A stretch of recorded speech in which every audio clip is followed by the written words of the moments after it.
no, stay. Stay. Sit. This back. Okay.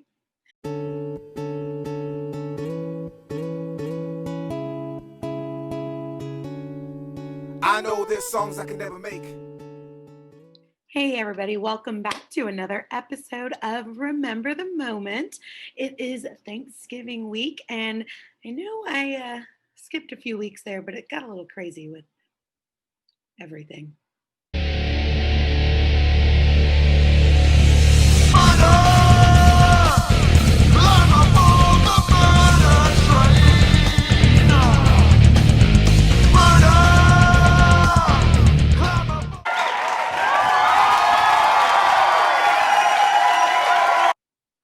Yeah.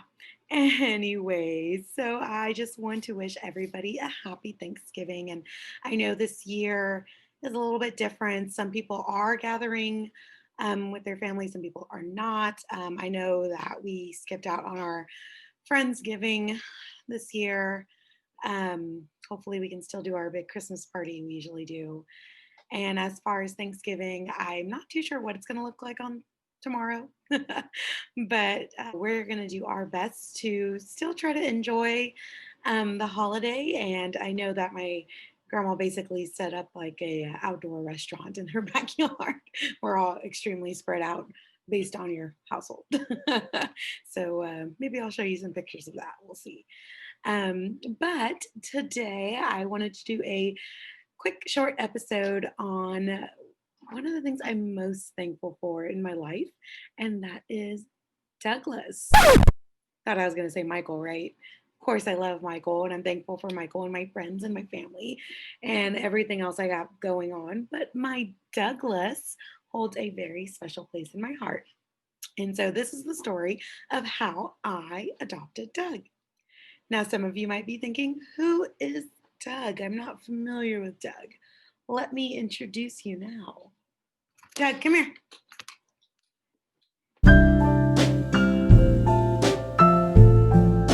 This is Doug. Douglas when he's in trouble. Doug is my baby. He really thinks he's a baby. It's getting pretty bad. But he's 6 years old currently. I got him when he was two. And I rescued him from SA Pets Alive. Doug is a lab blend, although look at this face. This face says pit bull. He's the sweetest boy. Douglas. He does sleep in the bed with me and Michael every night, even though we tell him not to anymore. He sleeps on the couch when he's not supposed to. He sleeps a lot. Very playful, very energetic. Look at the camera. It's so handsome. So handsome. Yes, you are. You're my handsome boy, and I love you. He's a little, he's a little fat right now. No, baby, you're precious. You're perfect. You're perfect. The vet does say he needs to lose a little bit of weight. He does shed quite a bit, but just learn to live with it. And what else, Doug? What else about you? You're a Jedi Master. He loves Star Wars too. What else, Doug? You like going for long walks in the park? What else? He's getting a little old. Little face is getting gray. Thank you so much for being on the show today, Doug. What would you like to tell the people? Can dogs really talk? What is it? Show them your tongue. He's always taking pictures with his tongue out. So, yes, that's my baby Doug. And so I adopted him on February 16th, 2016. Um, so I've had him for almost 5 years now.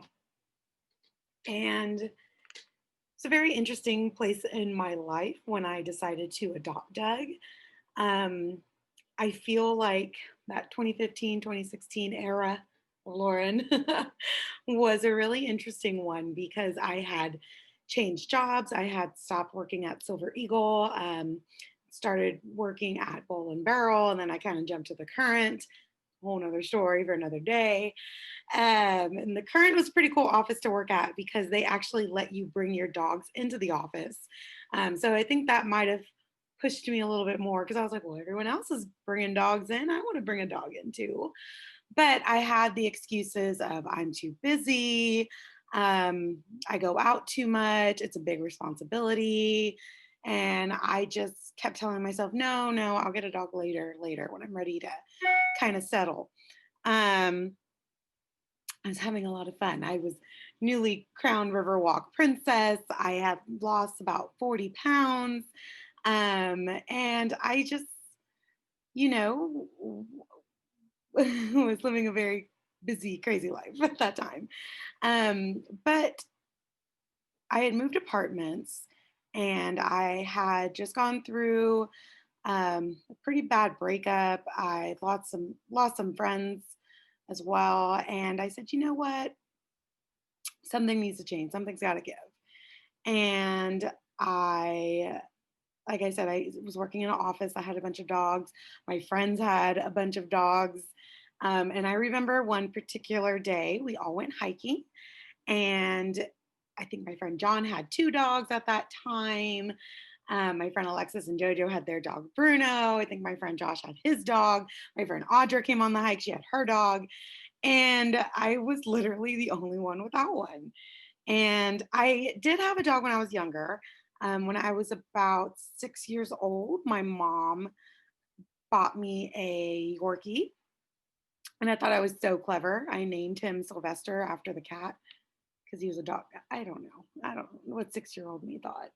Um, but I had him for a few years. And then my mom got really sick and we had to move in with my grandma Gloria.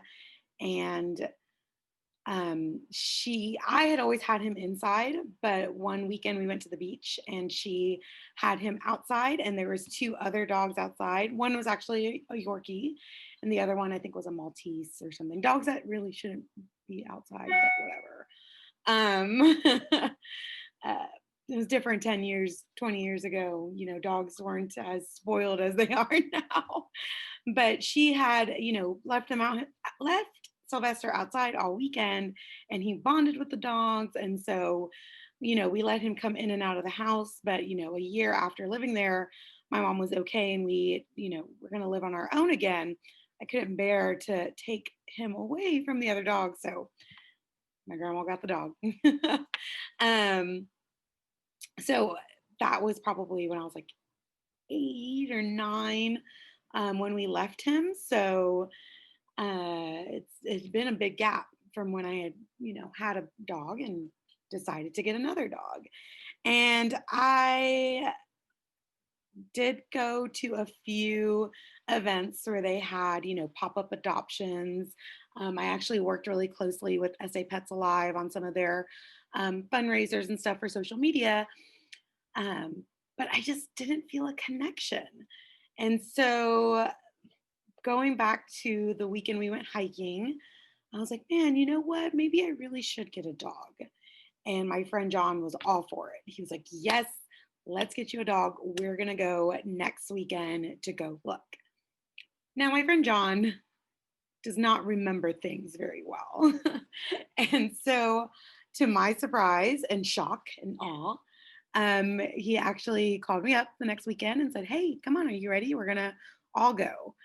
And I was like, what do you mean, all of us? So it was like me and Alexis and JoJo and I think Mario. And there's like at least six of us. And it was a big decision. I needed my friend group, my family to come with me. And so we went over to, I say Pets Alive. I think now it's the Animal Defense League, but it's right next to the San Antonio Zoo. And we went to go look at some dogs. And the number one rule I had was no puppies. I didn't know the first thing about training a dog. Again, I was already kind of concerned about my busy schedule. I said, no puppies. I want a dog who's at least a year or two old. So I don't know. I just thought it'd be easier. It was. um, but my friends, of course, didn't listen. Alexis I think showed me at least 10 different puppies that day. She kept running up with them.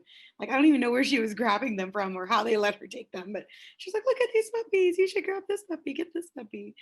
It's a little overwhelming when you go into one of those places. You know, you feel so sad for all the dogs that are in there, and then they're barking and they're jumping up and down, and it was a little, like I said, overwhelming. But I remember turning into this one part, and there was this little shy, skinny dog, and he slowly kind of came up to the cage, and he wasn't overly excited like the other ones are, which is hilarious now because Doug gets overexcited anywhere he goes now. So I guess I just brought him out of his shell. I don't know. um, but I would look at him and I was like, I don't know. And then I'd walk away. And then I'd come back. And then Alexis would bring me puppies. And I'm like, no, no, no. And then, of course, all my friends are like, what about this dog? And what about this dog? And what about that dog? And they're showing me their favorites. And I kept wandering back to this particular very sad looking dog. And I'm sorry. Bless you, Doug. um, and so John noticed and he was like, this dog, he's kind of skinny. Are you sure you want this one? I was like, I don't know. Go on, just take him for a walk. No, I don't know. But sure enough, he calls over the attendants and the volunteers, and they let him out of the cage. And I got to walk around with him at the pavilion, and it was a good bonding moment, I guess, for me and Doug. And I was just kind of like, I don't know, what do you think? Are we going to be cool? Are you cool? Um, I really can't describe it other than love at first sight. I just felt such a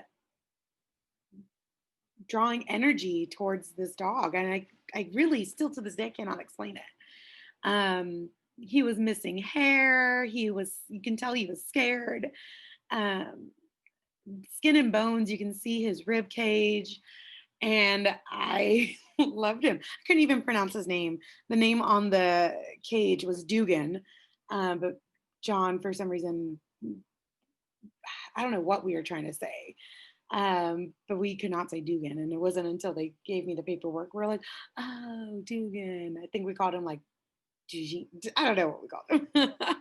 um, so when I went to ask more information about him, they did say, hey, you know, we just have to let you know that this dog is positive for heartworms. And so that even threw me off right there because I said, oh no, I'm already concerned about getting a dog. And now I'm getting a dog that's sick.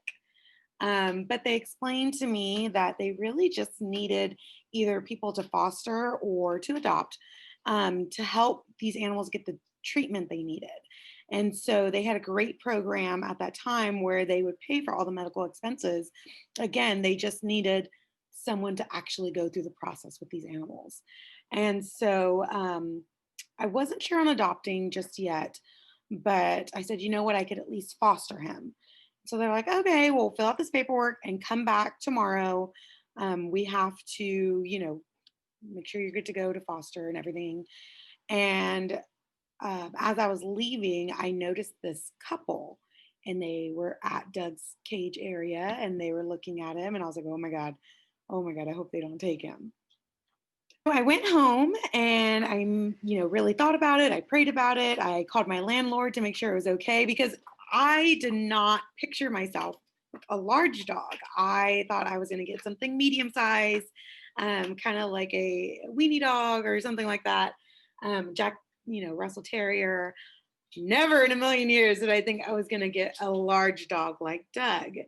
Um, so again, to my surprise, who I fell in love with, and everything turned out okay. And so when I went back the next day, my friend James went with me because he had missed the adventure from the day before, I guess. I don't know. My friends are crazy. And I said, you know what? I don't want to foster this dog. I want to adopt this dog. So I filled out the paperwork and I adopted Doug Dugan Douglas. I don't, that's just what I call him sometimes. That it's not official anywhere. It's Doug Reyes. I got him in the car. We went to PetSmart or Petco, got him some supplies. My friend James had got me a kennel. And I remember just being so nervous. And, when James left and it was just me and Doug, I was like, okay, now what? What do I do? I remember that first night, and it was that debate of, do I let him sleep in the bed? Does he sleep in his own bed? What do we do here? I mistakenly let him sleep in the bed, and that has been like that ever since. But I just remember it was like holding a little bag of bones because he was so skinny. And I felt so bad for him. But over the next few weeks, it was just so magical to see him really come into his own and to get comfortable with me and to trust me and to see him become more playful. And it's one of the best feelings ever. Worst feelings, though, was absolutely going through the whole heartworm process and, having to take him to the vet. They had to shoot like a needle up his spine. He had to go do like two different shots for like 3 days in a row. He was in a lot of pain.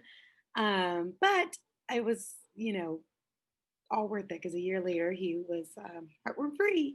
Yay. And so Doug changed my life. And I have said that multiple times, multiple occasions. I don't know what it is, but that dog changed my heart. He taught me how to love in a different way and be patient and just I really, again, it's so hard to describe, but the love and care that I had for this animal just kind of transcended into every part of my life. And I honestly think that is why I kind of was ready to go back into the dating world after a while. And then I met Michael.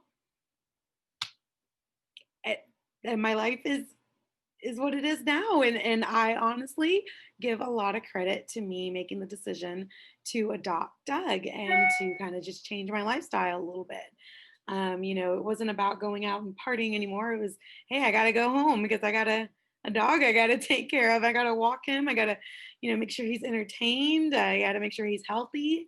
So I honestly, he changed my life and for the better. I don't want to get emotional, but I am so honored to be his dog mom.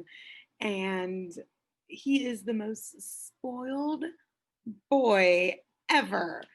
But it's worth it because my friends joke a lot that he was at the brink of death and he is now the luckiest dog in the world because I saved him, I guess. I don't know. So, if you're looking to add a pet to your family and give them a forever home, I'm always going to encourage to adopt, don't shop. And not that there's anything wrong with, shopping for a particular breed if that's what you want, but you can really change the life of an animal by adopting. The puppies are cute. Of course, everybody wants the puppies, but Doug was 2 when I adopted him. And I, really want to encourage people to look at the older dogs. They have a little bit of a harder time getting adopted. And so there's so many great organizations like the Animal Defense League or SA Pets Alive, the Humane Society. So I hope this story has inspired you to possibly go get a forever best friend and go adopt and save the life of a precious little baby dog animal. There's cats too, but I'm just not a cat person. That's just me. All right, everyone. So that wraps up another episode of Remember the Moment. Thanks so much for tuning in and make sure to subscribe.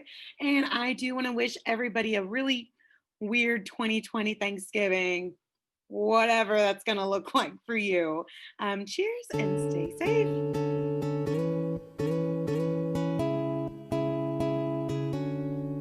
I know there's songs I can never make. Songs I can never make. I know there's songs I can never make. Give me a paw. Good boy. Here you go.